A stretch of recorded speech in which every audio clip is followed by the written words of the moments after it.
Alright, so welcome to the part 3, or most likely the last part of this APCSA review series. We're going to be covering miscellaneous things here, things that really don't fit in anywhere, things like searches, sorts, the Morgan's Law, ASCII tables, errors, exceptions, and all that. So we'll start with Morgan's Law. Basically, it's an idea that you can multiply out the not equals notation. So if I were to have two booleans here, boolean equal true, boolean b equals false, you can use the Morgan's Law when evaluating an expression. So I can do A and B, and we know this to be false because A is true, B is false. They're not the same thing, or aka they're both not true, so therefore it turns to false. However, if I were to have a not equal symbol right here, I could just do not A or not B and get the same result. Now you can see here we multiplied out the not equals, right? We turn A into not A, we turn the A into an OR, and we turn the B into not B, and it evaluates out the same thing. And this will apply for pretty much any expression. So if I had A and not B, you get true. But if I would do system print ln not A or B, I would also get true here. And so as you can see, the Morgan's Law basically states that you can multiply out a not equals notation. Next thing we're going to talk about here is the Ascii table, and what the Ascii table is it's a chart of the positions of basically each form of a character or something that Java can read in ascending order. And what's important to know about that is that you'll see that characters such as the hashtag symbol, the pound symbol, however you want to call it, comes first. And what follows after that are numbers, so like 0 to 9. Comes out as uppercase letters, and then after that is lowercase letters. And so if you were to do a compare to method, chances are, or equals to maybe, you would see that all of the hashtag based, strings, whatever that you have will come first, and then any lowercase, any variables that start out with the lowercase letter will be last. And so what's important to really memorize about this is that the position of the letters. So A, uppercase A, starts at 97. And, sorry, got that wrong already, jeez.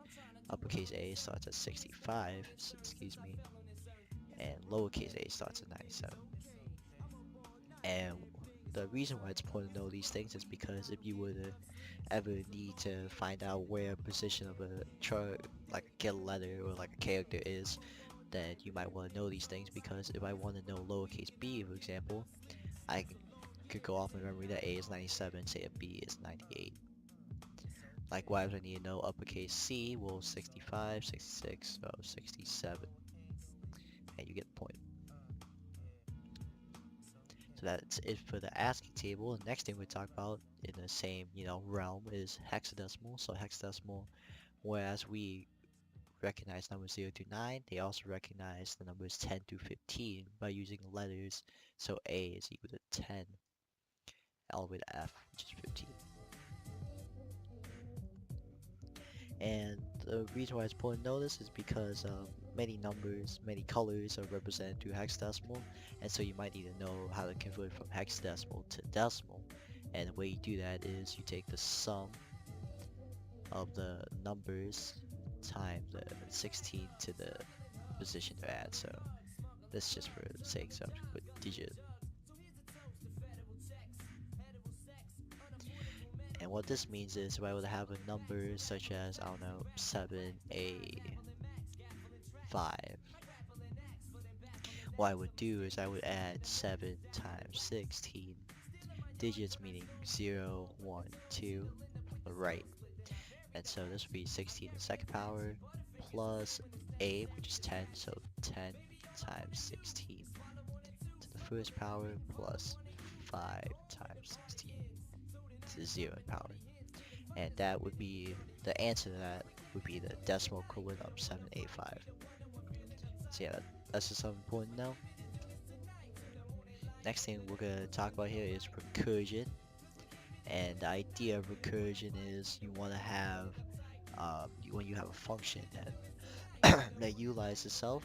So therefore, we're going to just do public num,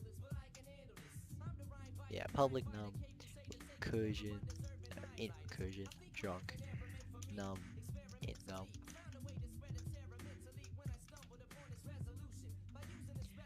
If num is less than 0, we'll return 0.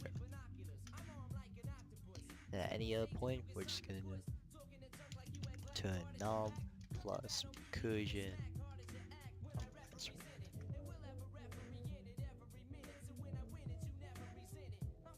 And let's just do recursion 10.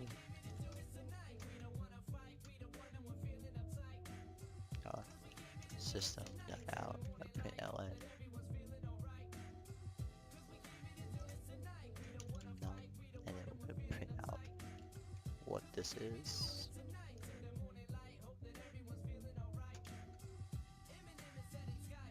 And you'll see here that it calls itself in its own function, right? So I made this function called recursion, and it calls itself here recursion. And so it's gonna input the number I put in, 10, it's gonna put in 9, and I print it out here so you can realize it. It prints out 9, prints out 8, prints out 7, right. So it keeps plugging itself inward until it reaches the break condition right here, which is num is less than 0, in which case that point is 0, which case -1, -1, what does happen? It returns 0 instead, and we print out 0, and then by that point we've added, right? Because that's what this num plus recursion num minus 1 does. So it's basically adding it to itself over and over, hence the name recursion, and we end up with 55, which is the sum of all these numbers. And so the takeaway from this is you're basically calling yourself over and over until you reach this breaking condition. And that's what's really important to know, is that every recursive function has to have this condition that allows it to break away from itself. Otherwise, it's gonna be an infinite loop. That's recursion. And the next thing we talk about here are some exceptions here. So there are two types of basically main types of exceptions. That's compile time and runtime errors. And the compile time error means that you messed up while the code was trying to compile. So it didn't finish compiling because you messed up something. For example, if I had like int a equals 5 and I tried to print out a, it would not make its way to the end of this code because I forgot like a semicolon. So that's like a syntax error. That's a compile time error. Whereas a runtime error usually consists of more complex errors. So for example, an arithmetic error might consist of in a being 5 divided by 0, which is an arithmetic exception. You can't divide by 0. Some other important ones are array index out of bounds, which is pretty self-explanatory, but for the sake of it. So I had this array of size 4. I was like, okay, let me print ln nums 5. I'll get an index out of bounds exception. And some other things would be class cast. Class cast error is if you try to have an object and try to cast it into a different class. So right here I have a test class just for the sake of this review. And if I said object 01 equals new object, then I said test t1 equals test 01, this would be a class cast exception because I can't cast an object into a test, which is a pretty pretty rare exception, but in case that ever happens, there you go.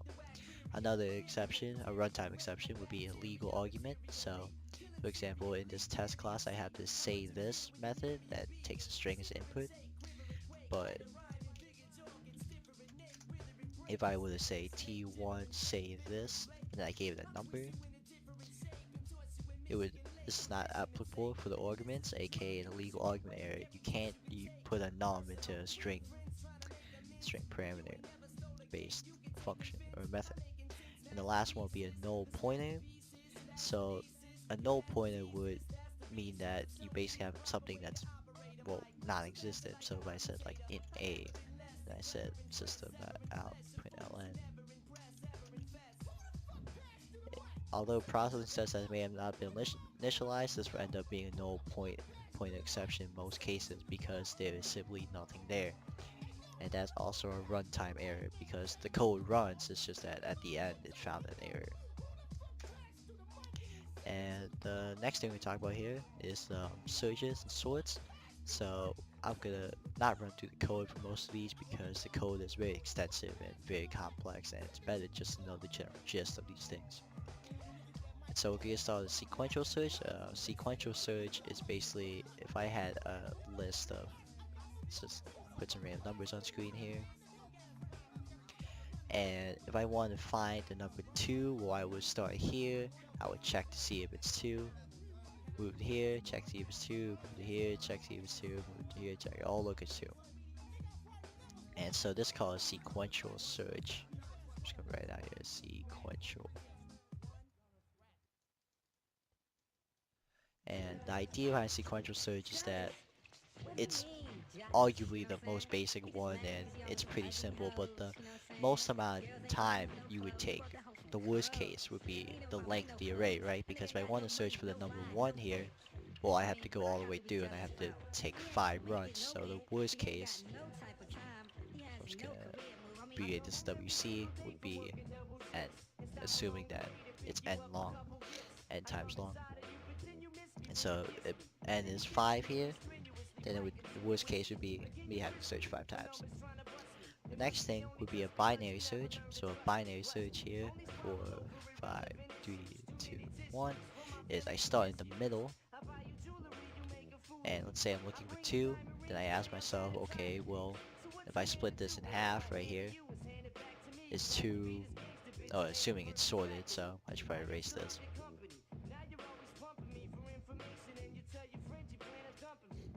Okay, 1, 2, 3, 4, 5. So I start in the middle right here, and then I look at 2, and I'm looking for 2, which is less than 3, so I move over here. And I get 1.5, probably 1 in this case. 2 is higher than that, so then I move over here, and now I have it. And that's a binary search. It's called a binary search because I'm splitting the list in half effectively every time, just to see if a number is less than or greater than whatever number I'm looking at, which is the one in the middle.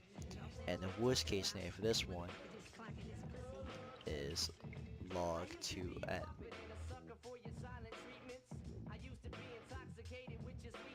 And that is your 2 searches, but a binary search requires that it's sorted already. So this requires sorting. Whereas sequential search, you can just run it through anyways, even if it's not sorted. Just gonna erase all this. Let's clear this red bar here. Alright. And then, so those are the 2 searches. Next thing we talk about is sorts. So the way sorts work is there's first of all the selection sort. So if I have the numbers right here, and I want to do a selection sort,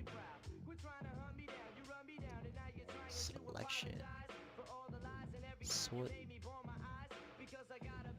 The way this works is you basically try to find the lowest number from the start position and then switch it.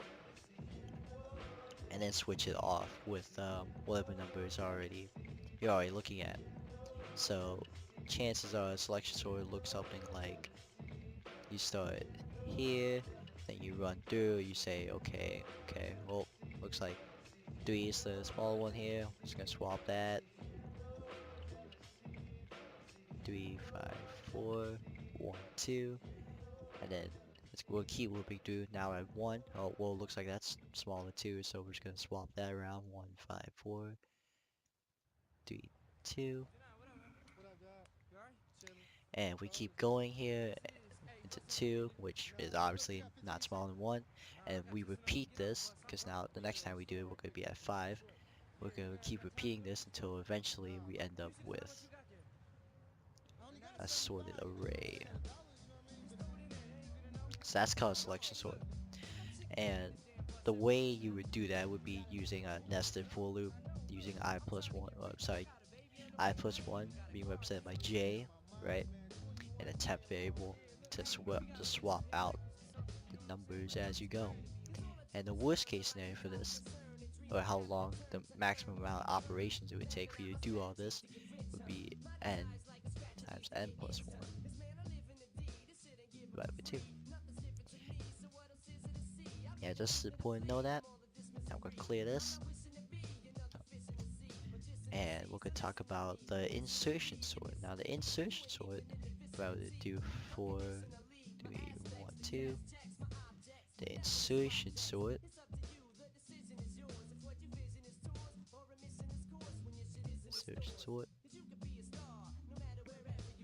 consists of you starting at a number, looking backwards at the numbers before it, and then switching out when it's necessary.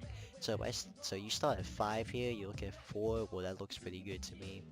You go to 3, right? So now we're looking at 5, 3, 1, 2. Now looking at 3, and then you see that 3 is less than 5, so I'm gonna do 3, 5, 1, 2. I see a 4, so I'm gonna do 3, 4, 5, 1, 2. And now I'm at the end, so I'm just gonna keep on going here. And obviously this 1 goes all the way back, this 2 go all the way back, not back 1. And eventually at the end, you're gonna get 1, 2, 3, 4, 5, 2. Sorry, 4, 5, I'm drunk. And so the insertion sort is basically the same concept as the selection sort, except you're doing it backwards instead of forwards. And therefore, the worst case scenario is the same thing. It'll be n times n plus 1 divided by 2. Because you're doing the exact same thing, except you're doing it behind the number you're looking at rather than in front of the number you're looking at.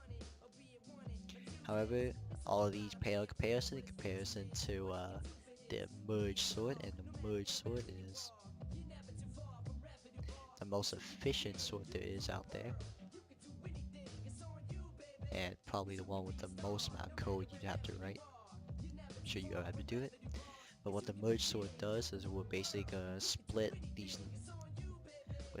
this one array into 2 different arrays. We'll keep splitting it until we have only a few numbers. So we'll look at 4, 3, 5, 1, 2 here.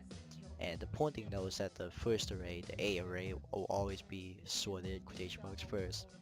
And so this could be turned into 4, 3, like just 4, then just 3, then this is going to turn into 3, 4 as an array. This, and then since that's finally done, right, we're going to go on to this array, which we're going to separate into probably 5, 1, 2. This turns into 1, 5. And then we start merging, and hence why it's called merge sort. So we're going to merge these. So 1, 5, 2 turns to 1, 2, 5.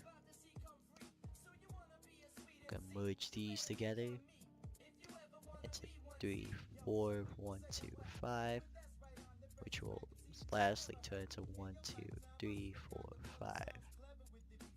And sometimes merge sorts will utilize other sorts, such as around this part, just to obviously be more efficient and to actually sort it, I guess, in an even more efficient way by simply sorting the sorts, right?